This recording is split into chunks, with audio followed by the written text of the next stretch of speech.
creemos que la información siempre nos ayuda a que se pueda prevenir o se pueda mitigar. El tema de hoy es difícil de hablar, difícil de reconocer, y es el suicidio en adolescentes. Con que ayude a una familia o dos ya sería un objetivo para la Fundación estupendo. Y efectivamente la red social, ¿no?, ha sido un canal de comunicación muy importante para personas con ciertas vulnerabilidades, con ciertos problemas, con ciertas dificultades, y han encontrado en la red social pues un espacio muy importante, un espacio amplio donde se han sentido integradas, y efectivamente hay muchas personas con mucho sufrimiento, con mucho dolor, quizás con las mismas señas de identidad, con las mismas experiencias, con el mismo nivel de sufrimiento, donde han encontrado un espacio de grupo donde se sentían integrados, ¿no?, pertenecientes, y donde no se sentían juzgados. Y fijaos que personas, ¿no?, con un nivel de vulnerabilidad tan alto, que piensan en el suicidio, que piensan, ¿no?, que planean, que estructuran el cómo matarse, que planean y estructuran el cómo acabar con su vida, no con un fin de querer acabar, ¿no?, con su existencia, sino como un medio para acabar con el sufrimiento que sienten. Y a veces se encuentran en la red social pues un espacio amplio, encuentran un espacio libre donde expresarse, donde comunicar su desesperanza, su dolor y su sufrimiento, pensando que hay un otro digital que lo va a sostener, que lo va a validar y que lo va a acompañar a poder disminuir este sufrimiento. Pues han encontrado en esos espacios una comunidad donde precisamente se han retroalimentado, donde se han aportado recursos, donde se apoyan y donde se valida precisamente la parte más insalubre de la comunicación interpersonal, y ha podido potenciar la ideación suicida o incluso aportar recursos para que la autolesión o la conducta suicida pues sea un medio finalmente letal para acabar con un sufrimiento, un dolor que en la mayoría de casos es temporal. La conducta suicida no es una enfermedad mental, no es un trastorno mental. La conducta suicida es un comportamiento que se puede derivar, ¿no?, o puede venir comórbido, ¿no?, o se puede venir aparejado a muchos problemas de salud mental. Es decir, las personas que acuden a la autolesión aprenden, mediante un proceso de condicionamiento, a silenciar, a anestesiar un dolor psíquico que no pueden disminuir por ningún modo. Lo que ocurre es que muchas muertes que se producen, no por un suicidio, se producen por autolesiones que de algún modo se les ha ido de las manos, porque la gravedad de las lesiones son incompatibles con la vida, pero realmente no había una intencionalidad suicida. Ahora, ¿no?, que tengamos estos espacios aquí con Fundación COFARE, que tengamos otros espacios, ¿no?, con otras compañeras, con otros compañeros, donde podemos hablar del suicidio de una manera responsable, ¿no?, con un efecto papágeno, con un efecto preventivo de la conducta suicida, ya es un logro social. Porque era impensable que hace 10, 15 años pudiésemos hablar en un foro público, ¿no?, trasladado al resto de comunidades, al resto del mundo, ¿no?, a través de las redes sociales e internet, el poder hablar de algo que ha estado presente durante toda la historia de la humanidad, pero silenciado y muy tabú culturalmente. Es importante hablar de suicidio porque posiblemente al hablar de suicidio de una forma responsable prevenga el suicidio. Precisamente la acción de provocarse un daño físico, ¿no?, que comparten con otros usuarios, precisamente esperando la retroalimentación del grupo donde se le anime, donde se le aporte comentarios, donde se le dé, en esta dictadura del like, ¿no?, a la que estamos sometidos, le aporten precisamente una retroalimentación positiva al hecho de autolesionarse online, que le ayuda, ¿no?, y le favorece precisamente quizás a una autoestima muy deteriorada, donde vuelca a través de la red social una identidad virtual que está muy en contrapartida de la identidad real que siente.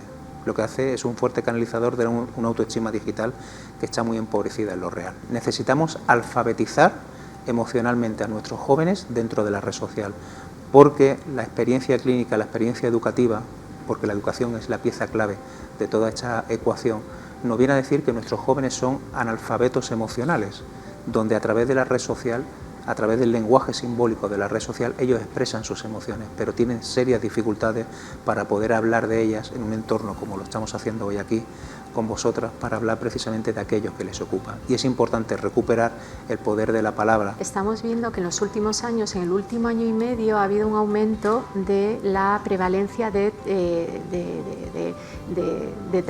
trastorno mental grave en edades entre los 11 y 18 años. Esta tendencia de aumento de incidencia de trastorno mental en adolescentes no solo ocurre en la Comunidad de Madrid. Hay dos factores y ha sido el aislamiento. Entonces, a los adolescentes les dijimos, en una edad en la que el contacto social es importantísimo, porque ellos tienen que, la adolescencia es una etapa de la vida tremendamente importante y necesaria y obligatoria para desarrollar una serie de habilidades para luego iniciar la vida adulta con éxito. Entonces les ofrecimos unas pantallas y de forma que ellos sustituyeron todos los contactos sociales a través de las pantallas. En una edad en la que hay que aprender a reconocer emociones, cuando las emociones pasan a ser emoticonos, cuando las primeras relaciones de pareja amorosa se realizan a través de WhatsApp, cuando el primer abandono o rechazo de una persona significativa para ti es un mensaje, eso realmente les desorganiza mucho. Los profesionales de salud mental sabemos, tenemos constancia y lo hemos confirmado con estudios de investigación a nivel mundial, que el cannabis es un factor desencadenante clarísimo de trastorno psicótico, de esquizofrenia y otros tipos de trastorno psicótico. Evidentemente que no todas las personas que fuman cannabis van a desarrollar un trastorno psicótico. ¿Quiénes van a desarrollar un trastorno psicótico? Personas vulnerables, personas con historia familiar de enfermedad mental grave y personas que genéticamente están predispuestas. Es un factor desencadenante claro de trastorno psicótico.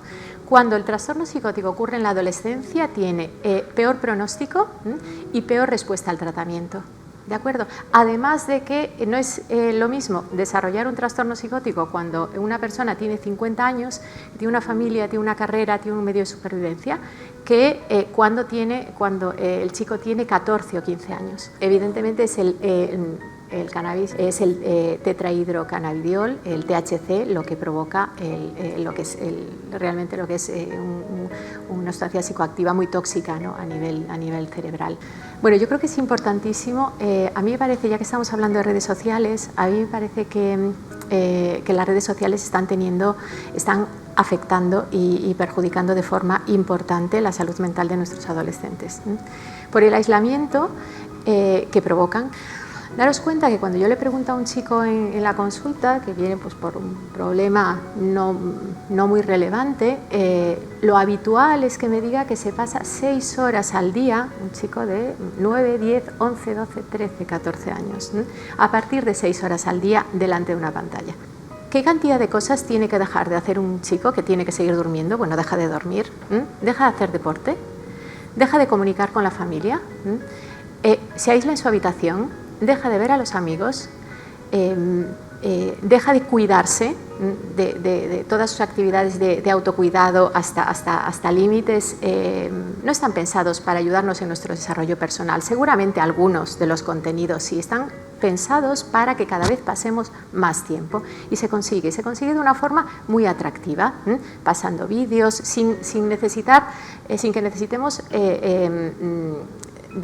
hacer ningún esfuerzo. Pues ya que estamos aquí y en este entorno de la Fundación COFARES y con profesionales de farmacia, a mí me gustaría llamar la atención sobre un tema que nos preocupa mucho, y que es que un elevadísimo porcentaje de los chicos y chicas que ingresan en unidades de hospitalización breve en la Comunidad de Madrid y en España en este momento es por sobreingesta medicamentosa. Sabemos que el mayor factor de riesgo para cometer un suicidio es haberlo intentado antes, ¿vale? Algunos van a la UCI antes de que les podamos ingresar y tratarles a nivel psicopatológico. No les podemos vender alcohol, no les podemos vender tabaco, pero sí les podemos dar fármacos. Hay muchos chicos que ingresan con nosotros sin haber dado señales de sufrir ningún trastorno de salud mental, lo que es devastador para los padres y tremendamente traumático y difícil. Tenemos muy claro que los factores de riesgo del suicidio principalmente son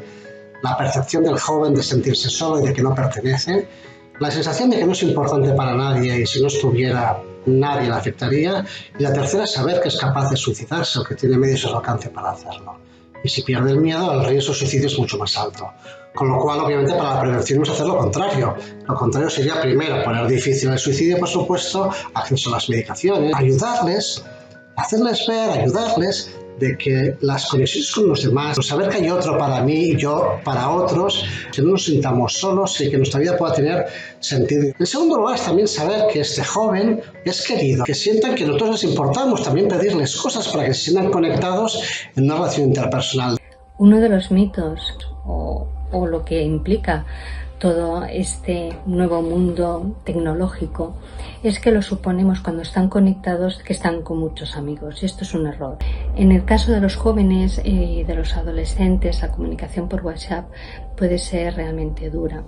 Antes, cuando no teníamos esta facilidad de comunicación con el WhatsApp, bueno, pues tú te encerrabas en tu habitación y estabas al margen. No nos damos cuenta que el acosador o la persona que te acosa está entrando en tu casa y en tu propia habitación, con lo cual esto hace que la presión es terrible.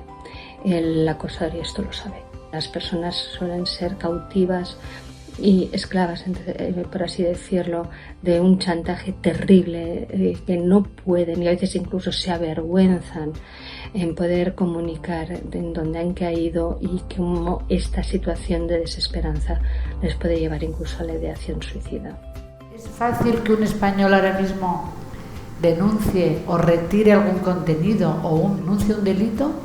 Una de las cosas que se ha pedido a las plataformas que hubiera cierta regulación y es ahora, a través de la nueva ley de servicios digitales, la DSA, que a partir del 2024 sí que se pide a las plataformas que regulen todos los contenidos, no solo ilegales, sino también inapropiados, cuál es la línea tan fina que hay entre libertad de expresión y regulación. También es verdad que de todas las instancias que llegan a Google para eliminar contenido, bueno, pues posiblemente no se borren o no se eliminen más de un 30%. Ahora que sabemos indiscutiblemente que aunque en todas las políticas de privacidad de las plataformas conste que no pueden estar menores, en casi todas, menores de 13 años en cada una de las plataformas, hay miles y miles de menores en cada una de las redes sociales, sobre todo en TikTok e Instagram. España decidió que fuera 14 la edad por la cual los menores fueran ya gestores de sus propios datos, por lo tanto, a partir de 14 años, un menor en España ya puede ser gestor de sus datos. Pero, aparte de esto, como os decía, no hay un control eficaz de la edad en ninguna de las plataformas. Es decir, yo que doy mucha formación a padres, la mayoría de ellos no conocen estas plataformas y ahora mismo actualmente no son plataformas nuevas, son plataformas que ya llevan bastantes años y actualmente es una de las que, Omegle por ejemplo, es una de las que más usan los alumnos de secundaria, por ejemplo, es la que más están utilizando y son plataformas que fomentan, de las que más fomentan el ciberacoso, el ciberbullying.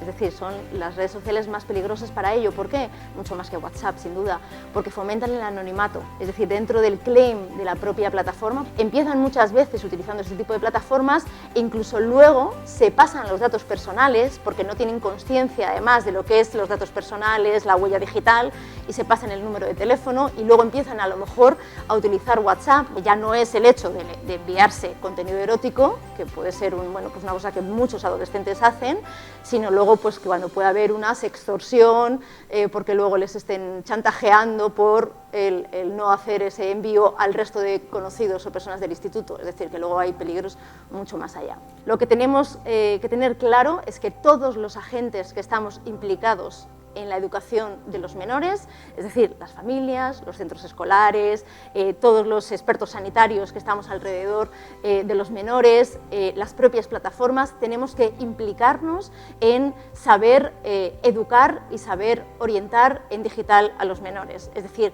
esto no es una cosa de delegar en tienen que implicarse las plataformas, en poder regular mejor y no tener contenidos ilícitos o contenidos peligrosos y no hacer nada más.